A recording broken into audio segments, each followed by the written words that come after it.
Je suis Sonia Bellil, chargée de projet de l'Association des communautés francophones de l'Ontario, Stormont, Dundas et Glengarry, et animatrice pour cette entrevue inspirante avec la francophonie qui dessine le monde de demain. Une série proposée dans le cadre du mois de la francophonie, et aujourd'hui avec une invitée particulière puisque nous recevons Madame la sénatrice Lucie Monsio. Bonjour. L'AQSD, bonjour. L'AQSDG est un organisme rassembleur de Stormont, Dundas et Glengarry. Elle offre des services communautaires, culturels, récréatifs et économiques novateurs au sein d'une communauté fière et diversifiée. Avant de débuter, nous voulons reconnaître que nous avons le privilège aujourd'hui d'être sur un territoire ancestral Mohawk et nous voulons reconnaître toutes les contributions des Autochtones dans le passé, le présent et le futur. Et parce que nous sommes un virtuel, nous rendons hommage à tous les peuples autochtones à travers le Canada. Nyawen.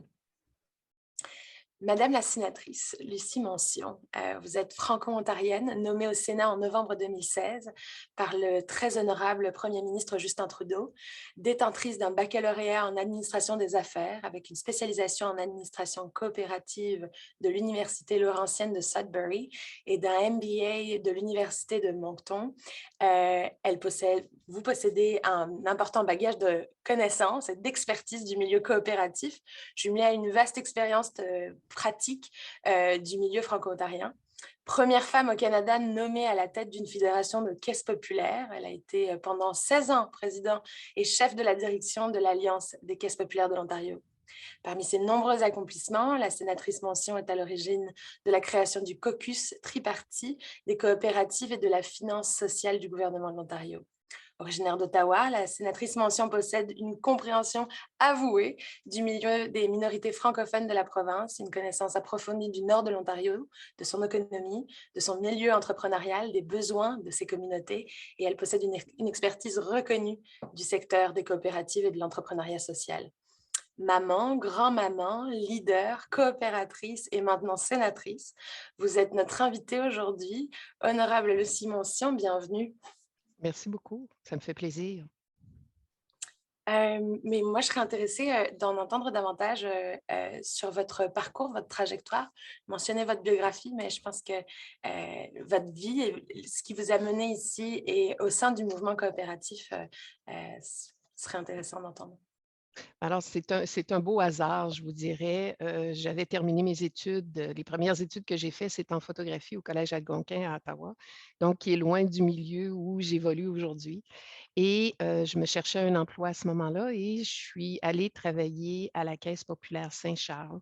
Je suis arrivée à cette caisse-là comme caissière et j'ai gravi les échelons au cours des années. Alors, j'ai travaillé 6 ans à la caisse comme caissière et ensuite agente de crédit et à l'épargne pour ensuite passer au crédit aux particuliers. Et puis ensuite, je suis partie de la caisse pour me rendre à la Fédération des caisses populaires qui était sur la rue Rideau à ce moment-là. Et là aussi, j'ai gravi les échelons. Alors, je suis passée de conseillère en crédit commercial et je vous dirais, c'est un des éléments de ma carrière qui m'a aidée toute ma vie et qui m'aide encore, je vous dirais, aujourd'hui. Donc, j'ai fait le crédit commercial et ensuite, j'ai fait du produit et services pour ensuite travailler en finance et en ressources humaines. Et je suis partie ensuite de la Fédération des caisses populaires d'Ottawa, de l'Ontario à ce moment-là, mais qui était à Ottawa. Et je me suis rendue à Sudbury où je suis devenue directrice des services aux membres pour ensuite devenir directrice générale de la caisse. Je suis partie de la caisse ensuite en 1999.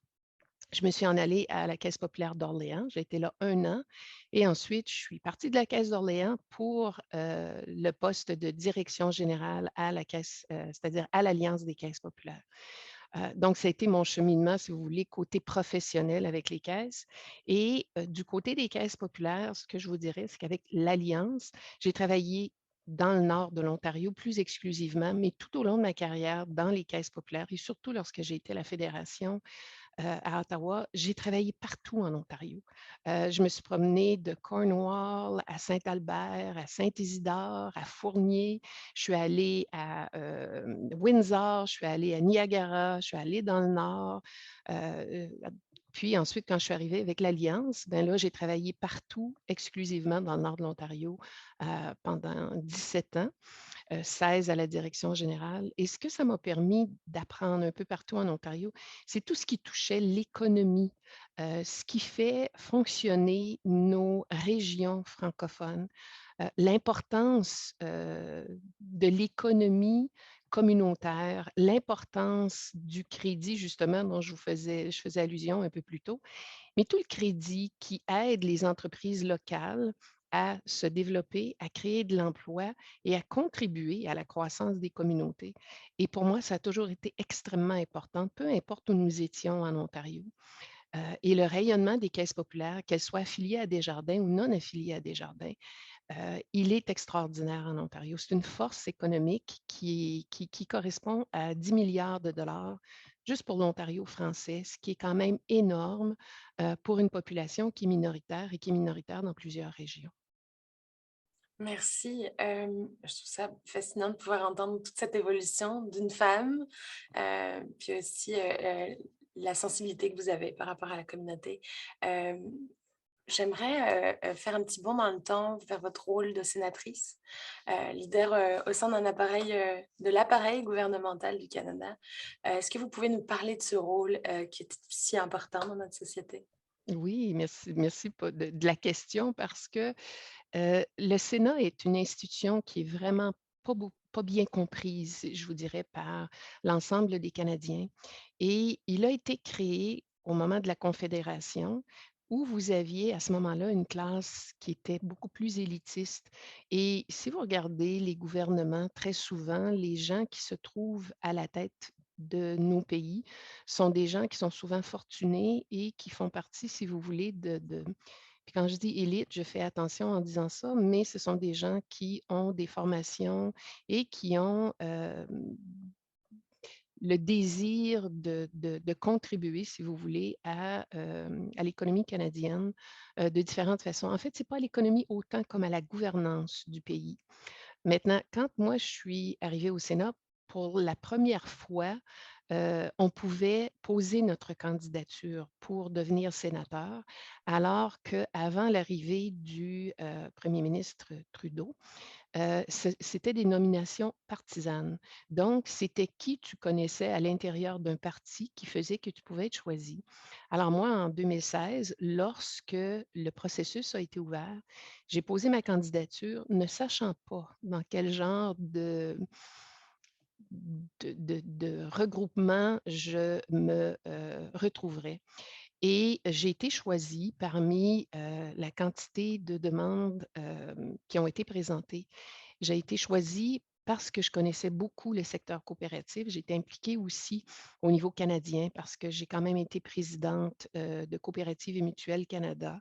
J'ai travaillé partout au Canada avec les coopératives anglophones et francophones. J'ai travaillé dans plusieurs provinces avec les intervenants dans ces provinces-là. Donc, j'avais cette connaissance-là. Et j'avais aussi la connaissance du milieu francophone de l'Ontario, mais le côté affaires, côté développement économique, côté développement communautaire, côté aussi entrepreneurial. Donc, ce qui faisait que, comme francophone qui représentait le milieu des affaires et étant une femme de surcroît, j'avais, si vous voulez, des qualités qui étaient possiblement recherchées à ce moment-là par le groupe qui s'occupait des nominations. Maintenant, lorsque je suis arrivée au Sénat, je me suis retrouvée avec des gens qui ont des expertises dans à peu près tous les domaines au Canada, que ce soit le domaine constitutionnel, le domaine communautaire, le domaine carcéral. Donc, la panoplie de gens qui sont au Sénat fait en sorte que on a des expertises auxquelles on peut se fier lorsqu'on a différents projets de loi qui sont créés. Et je reviens à ce que je disais au début, lorsque à la Confédération, la Chambre des communes a été créée et le Sénat a été créé, je vous parlais de l'élitisme. Donc, à ce moment-là, il y avait les gens qui gouvernaient, mais vous aviez du côté du Sénat les gens qui avaient un second regard objectif et qui regardaient les projets de loi par rapport aux minorités. Et c'était un des points les plus importants. Les gens qui étaient moins fortunés, les besoins de la population, mais non la majorité, mais la minorité. Et c'était d'avoir un second regard objectif par rapport à ce qui nous était présenté par la Chambre des communes. Et c'est encore ça que l'on fait maintenant. Et ce qui est extraordinaire avec les gens qui sont là, c'est que ce sont des gens qui ont des expertises, comme je vous disais, dans des domaines variés du Canada, puis comme je vous en ai donné quelques-uns, mais on a des gens qui sont experts du secteur de l'agriculture, il y en a d'autres du secteur pétrolier, il y en a d'autres les pêches, l'environnement, l'eau, les poissons. On a des gens qui sont de tous les milieux.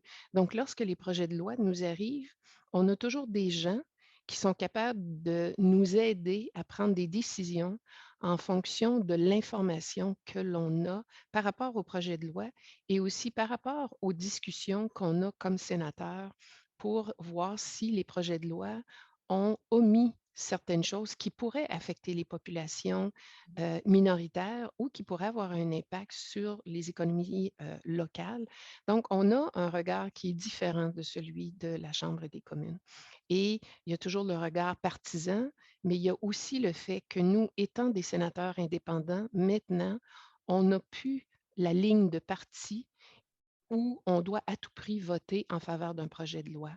On regarde les projets de loi maintenant vraiment en fonction des critères qui permettent une meilleure gouvernance du système juridique canadien. Merci pour cette explication, très intéressant. Hem, donc on parle de votre rôle de sénatrice, et de votre rôle au sein même des projets de loi. Vous avez une grande passion, l'éducation postsecondaire en milieu minoritaire. Pouvez-vous nous parler de son importance? Oui, et je vous dirais que ça fait 5 ans. Depuis que je suis au Sénat, je suis au comité des langues officielles. Et pendant les 2 années qui ont précédé, si vous voulez, la pandémie, on a travaillé beaucoup sur le renouvellement de la loi sur les langues officielles et on avait fait 5 études et on a remis 6 rapports au gouvernement fédéral sur l'état de la francophonie canadienne, que ce soit en éducation, que ce soit en santé, dans les milieux juridiques, au gouvernement fédéral et auprès des jeunes. Donc, on avait fait les 5 études et par la suite, on a présenté un rapport complet avec nos recommandations et on demandait au gouvernement fédéral de faire des changements à la loi sur les langues officielles. Un des volets qu'on a regardé et qui m'a toujours énormément intéressée, ça a été celui des établissements de postsecondaire, des établissements d'éducation postsecondaire. Et on entendait tout le temps parler du programme des langues officielles en milieu minoritaire, c'est-à-dire le programme des langues officielles ou le PLOE en éducation, donc le programme langue officielle en éducation. Et le fait que l'éducation postsecondaire était devenue, si vous voulez, le parent pauvre des différents gouvernements et ces institutions-là avaient de plus en plus de difficultés à opérer, surtout celles qui étaient en milieu minoritaire.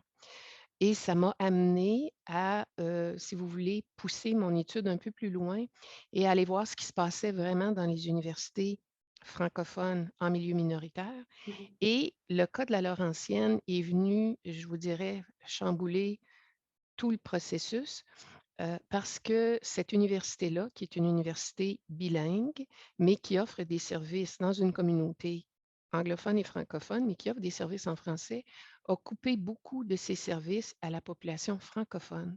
Donc, sur les 68 programmes qui ont été coupés à la Laurentienne, il y en a plus de la moitié qui touchaient les francophones. Et ça a un impact de 2 façons. Un, les personnes doivent aller étudier ailleurs si elles veulent étudier en français ou elles vont étudier en anglais. Et 2, ça affecte l'économie des régions puisque les gens, lorsqu'ils quittent pour aller étudier ailleurs, ne reviennent pas nécessairement dans le nord de l'Ontario. Alors, il y avait une préoccupation de ce côté-là, mais il y avait également une préoccupation du côté de l'Université Saint-Jean en Alberta et du côté de l'Université de Moncton. Ensuite, on a regardé Saint-Boniface et ensuite, on a regardé l'Université de Hearst et l'Université de l'Ontario français. Et là, on est également en train de regarder la création de l'Université de Sudbury par et pour les francophones, par, pour et avec les francophones. Donc, en regardant la situation financière de ces institutions-là, euh, je suis arrivée à l'évidence qu'il y a un sous-financement qui vient du gouvernement provincial. Il y a également un sous-financement qui vient du gouvernement fédéral et il y a des contraintes financières qui viennent des universités comme telles, surtout lorsque l'université est jumelée, si vous voulez, ou offre des programmes qui sont, identifiés comme étant des universités bilingues. Donc, si je prends par exemple la Laurentienne, qui a une programmation bilingue, ben, c'est une université qui reçoit des fonds du gouvernement provincial et qui les réaffecte selon sa gouvernance, son mode de gouvernance, en fonction des priorités et tout ça. Quand on se retrouve avec des problèmes financiers de l'ampleur de l'Université Laurentienne, ils se sont mis sous la loi de la protection des créanciers.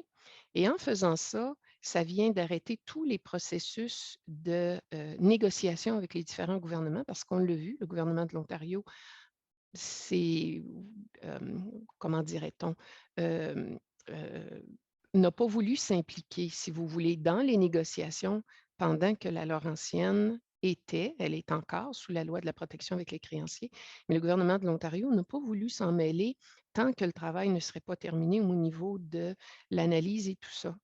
Ce que ça a fait, ça, c'est qu'il y a eu des coupures, comme on l'a dit, de grosses coupures dans les programmes en français, mais il y a eu également euh, des interventions des créanciers qui demandent leur argent. Et l'inquiétude que j'ai comme payeur de taxes en premier et ensuite comme sénatrice, la préservation de tout ce qui est francophonie au Canada est extrêmement importante, mais c'était de voir, par exemple, l'Université Laurentienne euh, commencer la vente de ses actifs, par exemple, tous les édifices qu'ils ont. Ce sont des édifices qui ont été payés à même les payeurs de taxes, à même nos taxes. Et on prendrait ces édifices-là et on les vendrait à des intérêts privés pour rembourser des prêts ou pour rembourser des sommes qui sont dues à des institutions financières et tout ça. Fait que là, le gouvernement de l'Ontario ne s'impliquait pas.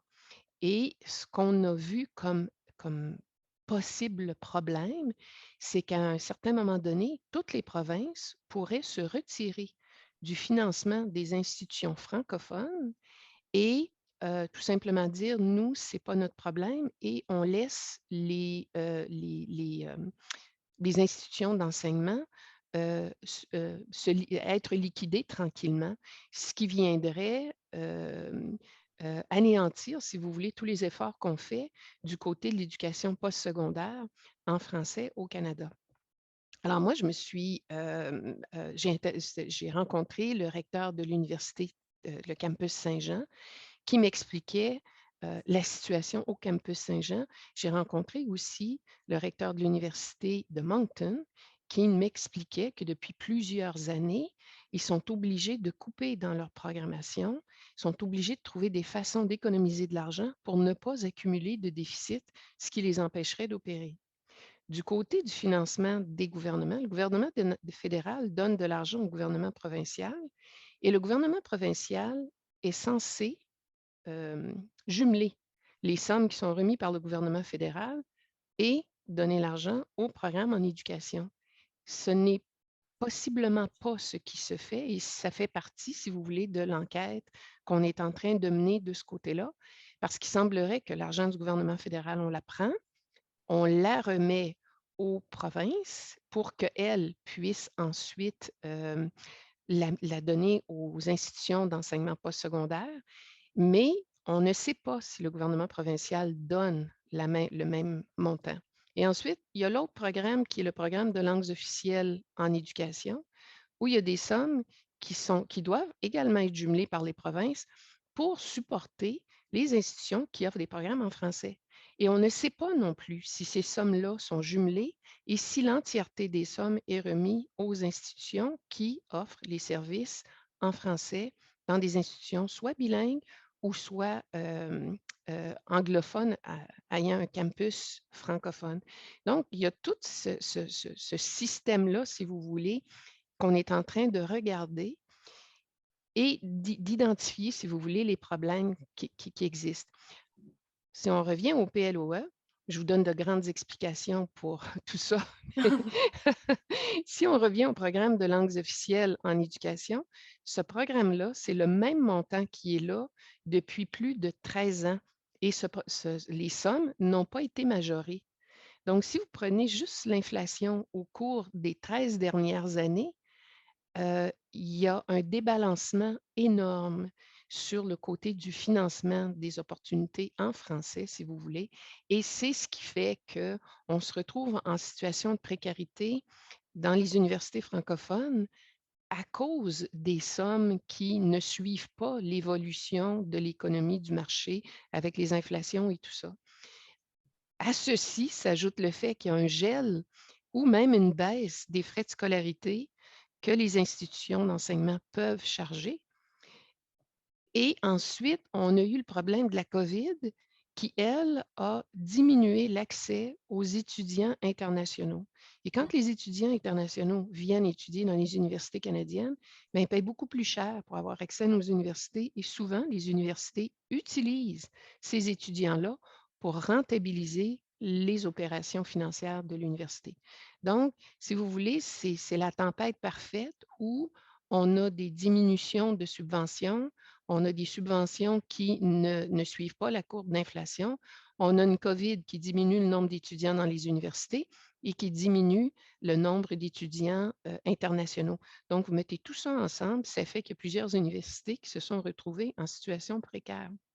Et je vais vous donner l'exemple de l'Université d'Ottawa qui, elle, avait établi qu'elle aurait un déficit de 85 millions de dollars pour l'exercice financier 2020-2021. En grande partie, c'était la perte de revenus qui était associée aux étudiants internationaux et la perte de revenus qui était associée aux services auxiliaires qui sont offerts par l'université quand on parle des stationnements, les services de nourriture et les services de logement pour étudiants. L'Université d'Ottawa a des réserves, mais ce ne sont pas toutes les universités qui ont des réserves. Alors, ça vous donne une idée, si vous voulez, de l'ampleur de la situation. Puis là, je n'ai parlé que des universités, je n'ai même pas parlé des collèges, mais la situation, elle est semblable dans les collèges aussi. Donc, on est en train de regarder l'ensemble des institutions postsecondaires au Canada. Et donc, si je peux me permettre, vous proposez donc un projet de loi sur les faillites et les arrangements avec les créanciers afin d'exclure les établissements d'enseignement et inviter nos décideurs à mettre en place des processus de consultation, c'est bien ça? Est-ce que Oui, vous c'est nous en ça. parlez davantage?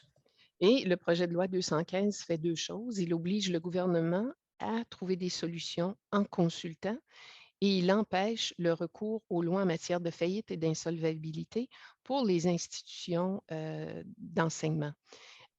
Et ce que ça demande, si vous voulez, pour trouver l'obligation de trouver des solutions, veut que le gouvernement désigne un ministre qui serait responsable de cette étude-là, de ce travail-là, et il aurait la responsabilité d'élaborer des propositions pour la prise d'initiative du gouvernement fédéral afin de réduire le risque de faillite et d'insolvabilité, de protéger les étudiants, les professeurs et les employés et d'appuyer les communautés.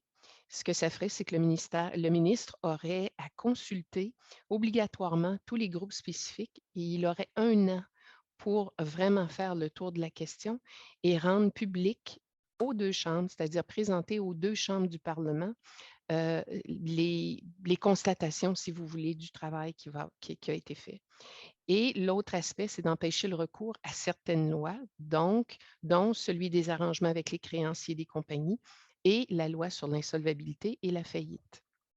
Donc, quand on regarde les enjeux juridictionnels, l'éducation est une compétence exclusive des provinces et des territoires, mais le projet de loi S-215 s'inscrit dans l'exercice du pouvoir du gouvernement fédéral de dépenser en matière de langues officielles pour la partie 7 de la loi sur les langues officielles Et c'est une instruction qui donne, c'est-à-dire c'est un droit, le droit qui donne accès à une instruction dans la langue des minorités pour les professionnels scolaires qui sont essentiels à la mise en œuvre de l'article 23 de la Charte canadienne des droits et libertés, qui sont formés dans des établissements d'éducation postsecondaire servant les communautés de langues officielles en milieu minoritaire.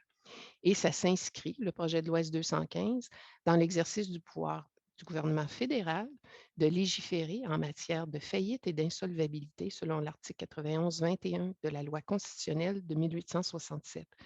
Fait que quand on fait le tour de la question, il y a des obligations qui appartiennent au gouvernement fédéral et on leur demande de prendre leurs responsabilités en cette matière.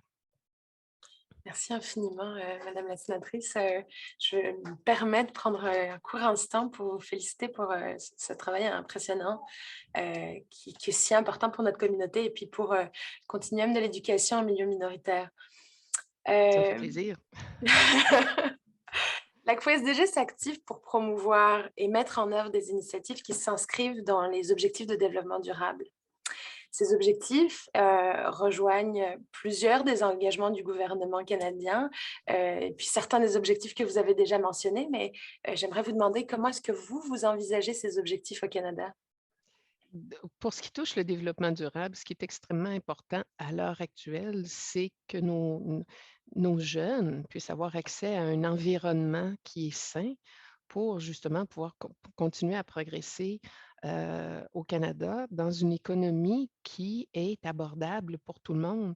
Donc, dans la série de développement durable, mais il y a l'accès à un environnement sain, à l'accès aussi à de la nourriture, à de l'eau, donc il y a tellement, puis il y a tous les objectifs, mais c'est vraiment relié à ce que l'on lègue à la prochaine génération et aux générations suivantes. Puis justement, hier, j'étais en conférence avec l'Europe et on parle d'initiatives qui sont tellement grandes par rapport à la conservation non seulement de l'environnement, mais l'aide aussi humanitaire pour permettre à tout le monde d'avancer en même temps pour atteindre justement les objectifs de 2030. Mais il y a énormément de travail à faire et d'investissement financier énorme à faire. Et on s'aperçoit que les l'urgence n'est pas comprise de la même façon, dépendamment des pays et dépendamment des objectifs, si vous voulez, des décideurs. Les décideurs qui sont beaucoup plus, je vous dirais, ancrés dans le côté financier, le côté croissance, vont être moins enclins à vouloir investir dans des mesures environnementales qui vont améliorer la qualité de vie des personnes, en fait, de la planète, parce qu'on cherche à améliorer la qualité de vie de la planète. Alors, puis c'est pour ça qu'on a toujours la bataille entre nos producteurs d'énergie fossile et nos producteurs d'énergie propre. L'argent à investir aussi dans la recherche, dans le développement. Donc, il y a toujours cette dualité entre le financier, la rentabilité, la croissance à tout prix et les objectifs environnementaux qui sont beaucoup plus axés sur les besoins des individus et sur un avenir sain et prospère pour la planète. Si on n'a plus de planète, on n'aura plus besoin de s'en préoccuper et on veut laisser pour la, la- on veut passer au suivant, non pas une planète euh, où ce n'est pas vivable, mais une planète où on a pris conscience de tout ce qu'on doit faire pour améliorer nos environnements et respecter aussi l'environnement et respecter l'équilibre qu'on doit avoir, nous, humains, par rapport à notre environnement. Arrêter d'abuser de notre environnement et de plutôt de profiter de nos environnements, de nos forêts, de nos lacs, pour qu'on puisse justement avoir un environnement sain et prospère pour Mm. les années qui viennent. Alors, c'est une préoccupation qui est mondiale, mais ce n'est pas tout le monde qui l'a. Et j'apprécie en tout cas la manière dont vous l'amenez et je suis certaine que cette entrevue permettra aussi de gagner l'accessibilité à cette sensibilité aux objectifs de développement durable. Donc, merci infiniment, Madame la sénatrice. Une dernière question avant de clôturer notre entrevue. Dans le cadre du mois de la francophonie, auriez-vous un message à partager à toute cette belle communauté plurielle et diversifiée qui nous regarde? Oui, parlez français, lisez en français, faites la promotion du français, ne soyez pas gênés d'utiliser votre langue, de la parler. Euh, Tous les accents qui sont dans notre langue sont une richesse et une beauté pour la langue française. Je vous invite à vous faire connaître et à profiter de cette langue qui est si belle et qui est si poétique pour nous tous. Et puis je vais vous raconter peut-être une petite anecdote rapide, c'est Mhm. qu'au Sénat, on m'a déjà dit que si tu voulais que ton message passe, tu devrais parler en anglais. Et moi, j'ai répondu à mes collègues, vous ne me ferez pas passer mes messages en anglais juste pour accommoder mes collègues anglophones qui ne parlent pas français. Moi, j'ai le privilège et le plaisir de pouvoir comprendre l'anglais et le français et d'être en mesure de comprendre et d'écouter l'histoire des francophones partout au Canada et ailleurs dans le monde. Et je trouve que c'est une richesse incroyable. Alors à tous et à chacun, aimez votre langue, parlez-la avec plaisir, avec fierté et demeurez francophone jusque dans le bout de vos orteils. On va terminer sur ces quelques mots très inspirants. Merci infiniment, Madame la sénatrice. Ça m'a fait énormément plaisir. Ben, c'est un plaisir partagé et puis je vous remercie aussi au nom de l'ACFO, toute notre équipe. J'ai vraiment hâte de pouvoir partager cette entrevue avec notre communauté. Merci.